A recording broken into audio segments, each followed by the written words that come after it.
नमस्कार। उत्तर प्रदेश के हमारे बुलेटिन में आपका बहुत बहुत स्वागत है। मैं हूं आपके साथ दीपिका ओझा। चलिए शुरुआत करते हैं खबरों की।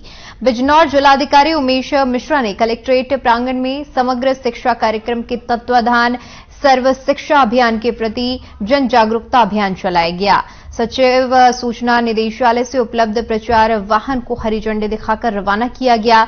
उन्होंने बेसिक शिक्षा अधिकारी को निर्देश दिए, प्रचार वाहन के लिए इस प्रकार रूट चार्ज उपलब्ध कराए कि जिले के दूरस्थ क्षेत्रों में समग्र शिक्षा अभियान का प्रचार प्रसार संभव हो सके और जन समुदाय में 100% रूप से बेसिक शिक्षा के प्रति जागरूक उत्पन्न कराई जा सके।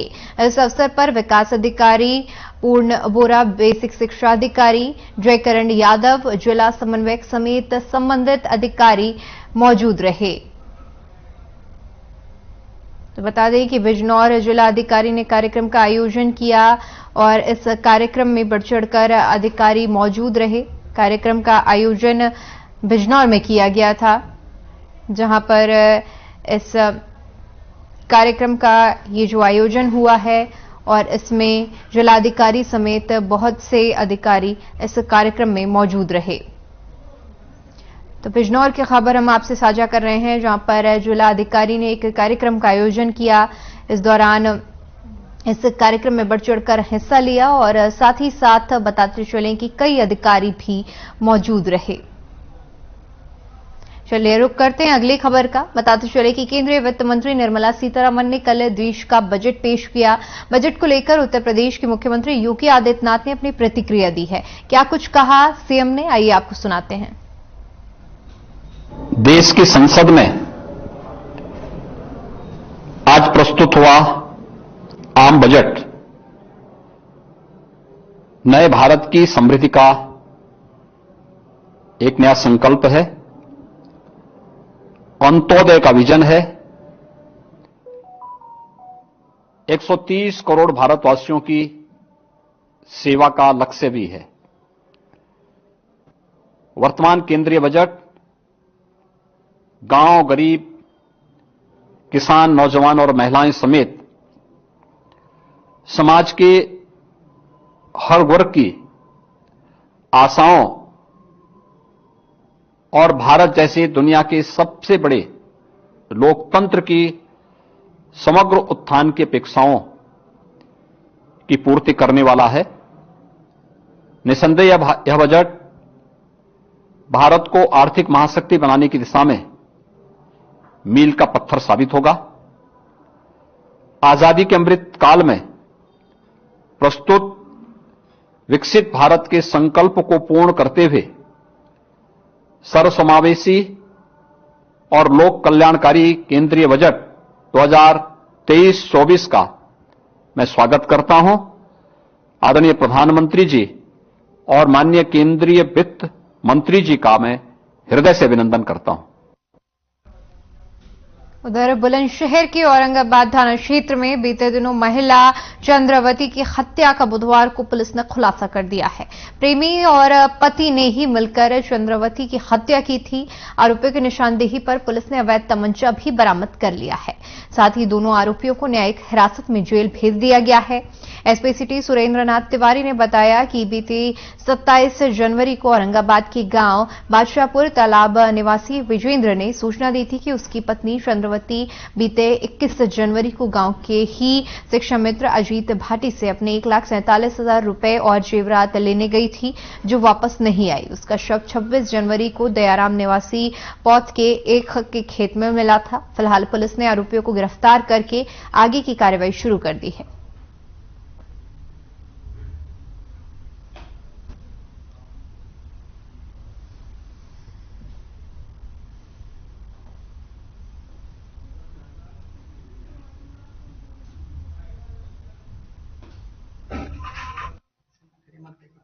उस दूसरे दिन उसके पति द्वारा एक अपने गांव के व्यक्ति के खिलाफ नामजद तहरीर दी गई थी।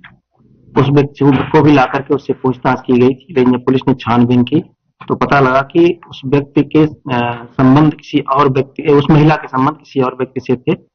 वह व्यक्ति घर से मिसिंग है। उसके बारे में और छानबीन की गई, पता चला कि उस व्यक्ति के द्वारा ही उस महिला की हत्या की गई। उसको उसको पुलिस द्वारा कस्टडी में लेकर जब पूछताछ की गई तो उसने अपने जुर्म को स्वीकार किया। चलिए खबरों में आगे बढ़ते हैं और बात करते हैं लखनऊ की, जहां 2023-24 के लिए पेश हुए देश की बजट को लेकर कांग्रेस प्रवक्ता आशु अवस्थी का बयान सामने आया है। उन्होंने कहा कि उन्हें उम्मीद थी कि इस बजट से युवाओं, किसानों और आम आदमी को राहत मिलेगी, लेकिन यह बजट जनहित को भूलकर सरकार के उद्योगपति मित्रों को बचाने तक सीमित रहा। साथ ही उन्होंने कहा कि आज के बजट ने फिर से देशवासियों को निराश किया है। उन्होंने कहा कि बीजेपी सरकार और प्रधानमंत्री के फ्लैगशिप कार्यक्रमों को लेकर इस बजट में कुछ नहीं कहा गया है। साथ ही एमएसएमई, छोटे उद्योग धंधे को इस बजट में कुछ भी नहीं मिला है। बड़ी उम्मीदें थी इस बजट से, लेकिन इस बजट के आने के बाद ये बात साफ हो चुकी है कि सरकार थक चुकी है। अब सरकार के पास कुछ भी बचा नहीं, क्योंकि पिछले 8 साल में सिर्फ और सिर्फ उद्योगपतियों को और अमीर बनाने के लिए सभी सार्वजनिक उपक्रमों को बेचते रहे। देश का युवा बेरोजगार होकर सड़क पर टहलता रहा। किसान जाड़ा, बरसात, गर्मी में उन काले कानूनों के खिलाफ विरोध प्रदर्शन करता रहा। उम्मीद थी कि इस आखिरी बजट में आखिर देश के युवाओं के लिए, किसानों के लिए, आम आदमी के लिए, महिलाओं के लिए कुछ प्रबंध होंगे, लेकिन कुछ नहीं। अगर हाँ प्रबंध हैं तो सिर्फ विदेश को कर्ज देने के। उधर महोबा में बढ़ते साइबर अपराधों से बचने के लिए एडीजी जोन प्रयागराज की नई पहल देखने को मिली। आपको बता दें कि पूरे जोन में चलाए जा रहे जागरूकता अभियान के तहत आज महोबा में 1 दिवसीय साइबर प्रशिक्षण और जागरूकता अभियान चलाया गया।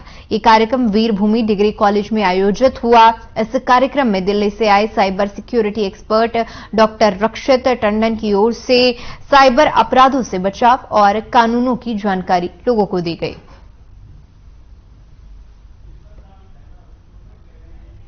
तो एडीजी जोन प्रयागराज की एक अनोखी पहल देखने को मिली, जहां पर उन्होंने साइबर अपराधों को रोकने के लिए एक प्रशिक्षण शिविर लगाया।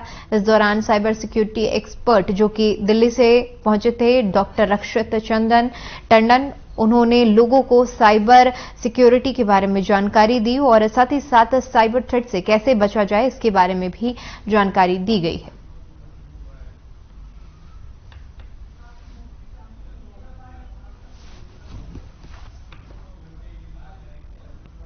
पहला तरीका एडीजी जोन प्रयागराज की ये पहल है कि हम उस पूरे जोन में 2 सेशंस करें, एक पुलिस के लिए जिसमें पुलिस को प्रशिक्षण दिया जाए और दूसरे हाफ में बच्चे, समाज के लोग और सब लोगों को बुला के किया जाए। कारण यह है कि इस समय साइबर अपराध बहुत तेजी से बढ़ रहा है। हम लोग डिजिटली बहुत ज्यादा इस्तेमाल करते हैं, तो हमें पता होना चाहिए खतरे क्या हैं और उनसे बचा कैसे जाए। क्या करो? अपडेट करो।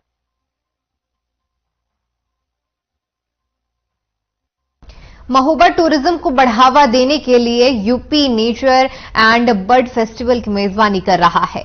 इसके पहले दिन सरकार के राज्य मंत्री डॉक्टर अरुण कुमार के आमंत्रण पर 14 सदस्यीय टूर ऑपरेटर्स महोबा पहुंचे, जो महोबा के ऐतिहासिक चंदेल कालीन विरासत को देखकर अचंभित हैं और अंतर्राष्ट्रीय स्तर पर अपने आने वाले सैलानियों को कैसे महोबा लाया जाए इस पर काम कर रहे हैं। विजय सागर पक्षी विहार में आयोजित कार्यक्रम के बाद देर शाम महोबा के ऐतिहासिक सूर्य मंदिर में भव्य सांस्कृतिक कार्यक्रम का आयोजन किया गया, जिसमें रंगारंग नृत्य के साथ साथ बुंदेली वधा के लोक गायन आयोजित किए गए। आपको बता दें कि सरकार के सबसे पिछड़े क्षेत्र बुंदेलखंड को पर्यटन हब बनाने के लिए सरकार काम कर रही है। इसी के तहत महोबा को UP nature and bird festival की मेजबानी का मौका मिला है।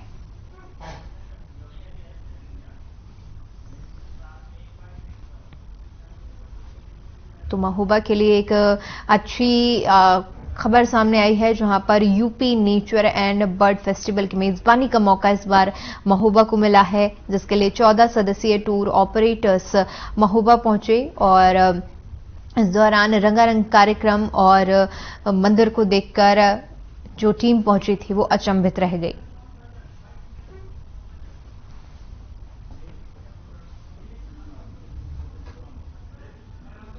तस्वीरें भी हम आपको दिखा रहे हैं जहां पर महोबा में रंगारंग कार्यक्रम का आयोजन किया गया है। लोक नृत्य और कई तरह की विधाओं में कार्यक्रम का आयोजन किया गया।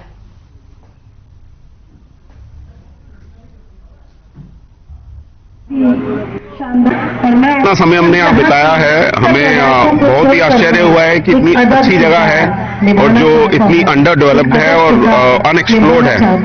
तो हमें आज पूरा दिन हुआ यहाँ आए हुए और अब हम इंतजार कर रहे हैं कि कल का कैसा कार्यक्रम होगा जब मंत्री जी खुद आएंगे, और हमें बहुत ही अच्छा लग रहा है यहाँ आके।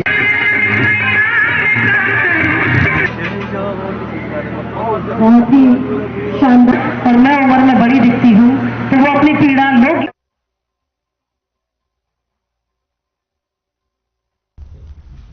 हमीरपुर जिले के कुरारा थाना क्षेत्र से एक ऐसा मामला सामने आया है जहां मंगलपुर गांव में होरीलाल और उसका पुत्र निर्भय 6 जनवरी की शाम शटरिंग का सामान लेने ट्रैक्टर में लादकर गांव वापस आ रहे थे। इसी बीच शटरिंग उतारकर दोनों लोग घर वापस आ गए। निकले घर के लिए, तभी गांव के मोड़ के पास निर्भय अपने पिता होरीलाल को छोड़कर घर चला आया। दूसरे दिन सुबह सूचना मिली कि होरीलाल का शव एक नाले में पड़ा है। वहीं इतने दिन बीत जाने के बाद भी इस मामले में अब तक पुलिस की ओर से कोई खुलासा नहीं किए जाने पर ग्रामीणों में आक्रोश देखने को मिल रहा है। पुलिस इसे हादसा मान रही है, जिससे ग्रामीण आक्रोशित हैं। मृतक के परिजन कलेक्ट्रेट पर धरना प्रदर्शन कर रहे हैं, जिसके बाद सीओ ने जांच के बाद कार्रवाई का आश्वासन देकर इस धरने प्रदर्शन को खत्म कराया। धरना प्रदर्शन में सैकड़ों की संख्या में ग्रामीण प्रशासन विरोधी नारे लगाते हुए नजर आए।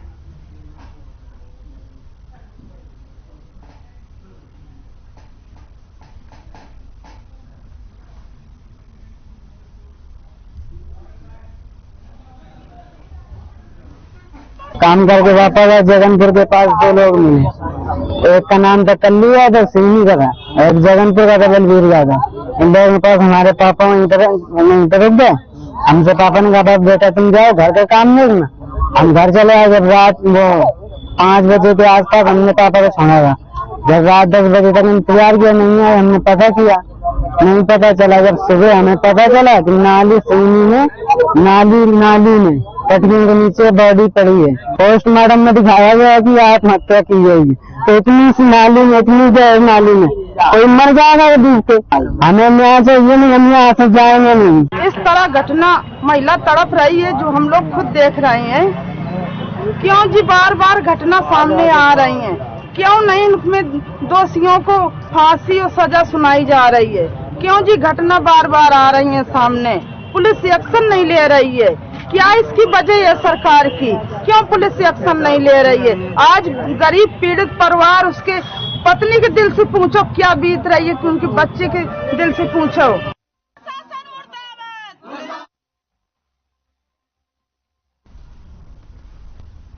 तो कलेक्ट्रेट परिसर में ग्रामीणों का लगातार धरना प्रदर्शन जारी है।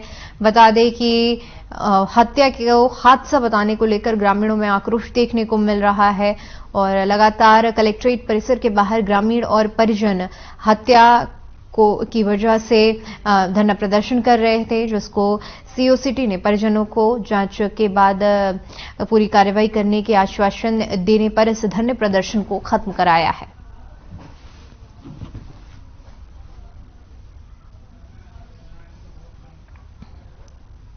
वहीं धरना प्रदर्शन लगातार कलेक्ट्रेट परिसर के बाहर होता रहा, जिसके बाद सीओ सिटी मौके पर पहुंचे और उन्होंने इस धरने को खत्म कराया। बता दें कि मृतक और उसका बेटा सरिया लादकर गांव वापस आ रहा था।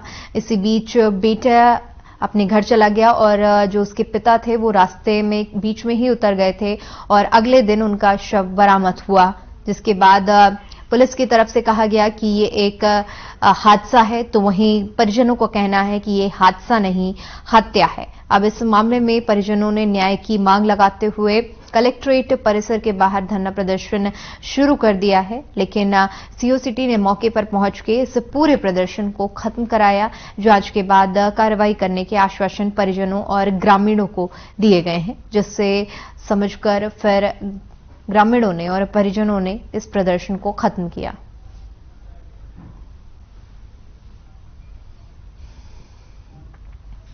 वहीं सपा सुप्रीमो अखिलेश यादव ने बजट को लेकर ट्वीट किया। उन्होंने कहा कि बीजेपी अपने बजट का दशक पूरा कर रही है, पर जब जनता को पहले कुछ नहीं दिया तो अब क्या देगी। साथ ही कहा कि भाजपाई बजट महंगाई और बेरोजगारी को और बढ़ाता जा रहा है।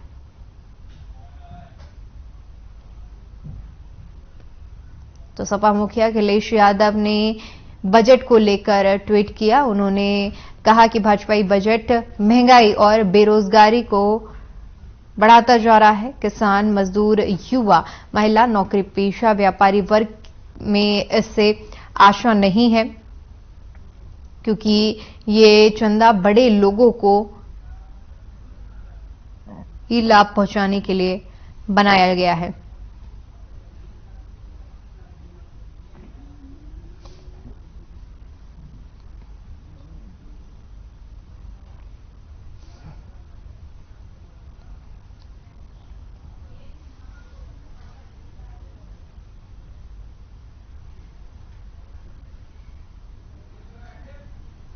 सपा मुखिया अखिलेश यादव ने बजट को लेकर ट्वीट किया है। उन्होंने कहा कि जब जनता को पहले कुछ नहीं दिया है तो ये सरकार अब जनता को क्या देगी, और इसके साथ ही साथ महंगाई और बेरोजगारी को लेकर भी बीजेपी सरकार पर निशाना साधा है।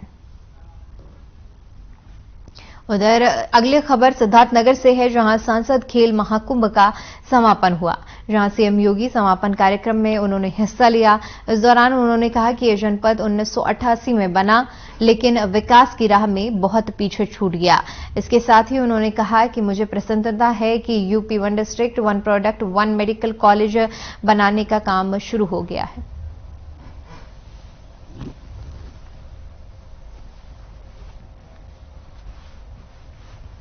मुझे प्रसन्नता है 1988 में गठन के बाद भले ही सिद्धार्थनगर जनपद लगभग 3 दशक तक लगातार उपेक्षा का दंश झेलता रहा, विकास इससे कोसों दूर था। बताते हुए प्रसन्नता है कि उत्तर प्रदेश के अंदर 1 डिस्ट्रिक्ट 1 मेडिकल कॉलेज बनाने का जो कार्यक्रम प्रारंभ किया गया, 1 डिस्ट्रिक्ट 1 प्रोडक्ट 1 मेडिकल कॉलेज के इस कार्यक्रम के अंतर्गत इसी जनपद की माटी के लाल और जिनका पूरा बचपन, पूरा जीवन राष्ट्रवाद, सेवा और समर्पण के लिए समर्पित था, ऐसे पंडित माधव प्रसाद त्रिपाठी जी के नाम पर यहां का मेडिकल कॉलेज आज बन करके तैयार है। उधर सिद्धार्थनगर में सांसद खेल महाकुंभ में सीएम योगी के कार्यक्रम में मंच पर कुर्सी नहीं मिलने पर शोहरतगढ़ से अपना दल के विधायक विनय वर्मा खड़े रहे। विधायक को खड़ा देख जिलाधिकारी ने पीछे से कुर्सी दी, तब विधायक को मंच पर बैठने के लिए जगह मिली।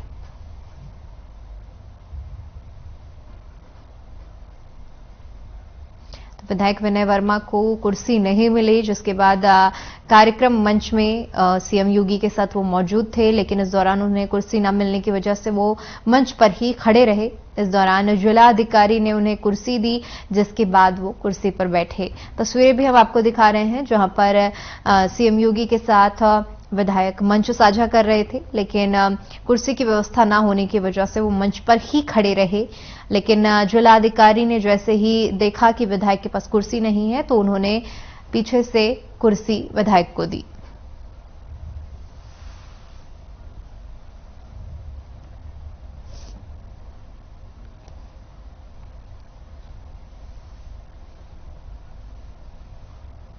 वहीं खबरों में आगे बढ़ते हैं और बात करते हैं प्रतापगढ़ की, जहां सपा नेता स्वामी प्रसाद मौर्य की रामचरितमानस पर टिप्पणी के बाद मामला तूल पकड़ता जा रहा है। 2 दिन पहले रानीगंज से सपा विधायक ने रामचरितमानस के कुछ दोहों को हटाने की मांग करते हुए ट्वीट किया था, जिसके बाद जिले में बीजेपी समर्थकों में आक्रोश और भड़क गया है।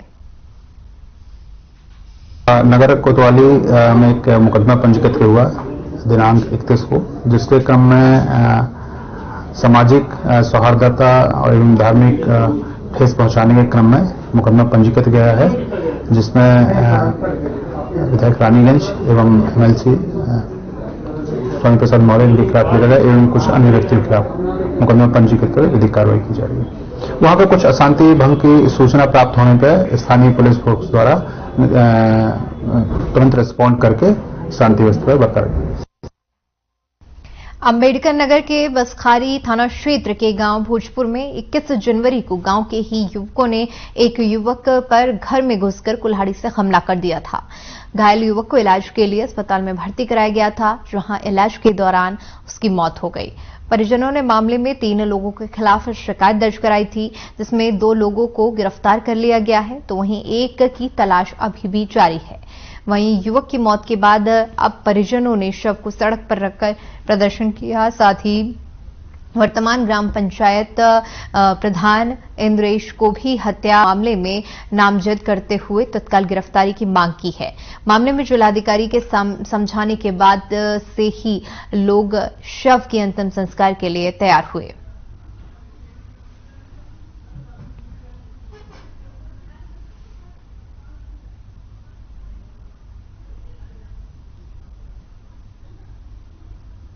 गारा जेमन गारा बास और घर में सरकारी ताला लगे, बुलडोजर लगा, ताला ना बुलडोजर। उनकर गाड़ी लगाए के हमरे नाम ना आवत, गाड़ी लगाए के उनकर घर गिरा दो, उनकर खेत जोता दो। 3 हमरे यह लोग हैं, एक बच्चे, एक आदमी, 3 बच्चे। हम लोग एक बच्चे की दिन दिहाड़े घर में घुस करके उसको धमका कर पूरा हत्या किया गया है। पुलिस प्रशासन तक सारा कार्रवाई 20 तारीख से हो रहा है। कोई पुलिस प्रशासन पैसा लेकर के ग्राम प्रधान भी यहाँ के उनके साथ मिलकर के हत्या करवाए हैं और टोटल सब पैसा लेकर के वहाँ प्रशासन को देकर के सब बैठे हुए हैं। कोई भी यहाँ का कोई कानूनी कार्रवाई नहीं कर रहा है, क्योंकि ये गरीब है, आर्थिक व्यवस्था इनकी सब खत्म है, कुछ भी नहीं कर पा रहे लोग। मारपीट का कारण बताएंगे? मारपीट का कारण यही है कि उसमें कुछ भी कारण नहीं है। 2 बालक आपस में वाद विवाद किया, शाम को मामला शांत हुआ, ये लोग सुबह में आकर के चुपके से उसके ऊपर टांगी लेकर के वार कर दिए। ये भोजपुर की घटना है, बसखारी थाना क्षेत्र के अंतर्गत एक व्यक्ति का मर्डर हो गया है और 20 तारीख इसका घटना हुई है और हॉस्पिटल में भर्ती करके ट्रीटमेंट चल रहा था आजमगढ़ में। कल 31 तारीख को इसका डेथ हो गया था। सो परिवार वालों ने यहाँ पर गाँव वालों से मिलकर यहाँ पर NH को ब्लॉक भी किया है। उसके बाद क्षेत्रीय उप जिलाधिकारी और CO पहुंचे हैं, उनसे वार्ता किए हैं। उसके बाद कल रात ADM साहब भी पहुंचे, उनसे वार्ता किया है, कोशिश किया है, बट उन्होंने मानने को तैयार नहीं थे। आज सुबह मेरे पास सूचना मिलकर मैं यहाँ पर पहुंचा हूँ और लोगों से वार्ता किया हूँ। इनके परिवार वालों ने मुझे एक 15 सूत्रीय डिमांड दिया है, इसमें काफ़ी कार्रवाई के संबंध में है, सरकारी नौकरी के बारे में है। इसके संबंध में मैंने आश्वासन किया, जो भी नियमानुसार कार्रवाई करेंगे उसको करेंगे। चलिए, फिलहाल के लिए इतना ही। देश और दुनिया की तमाम बड़ी खबरों के लिए बने रहिए हमारे साथ। नमस्कार।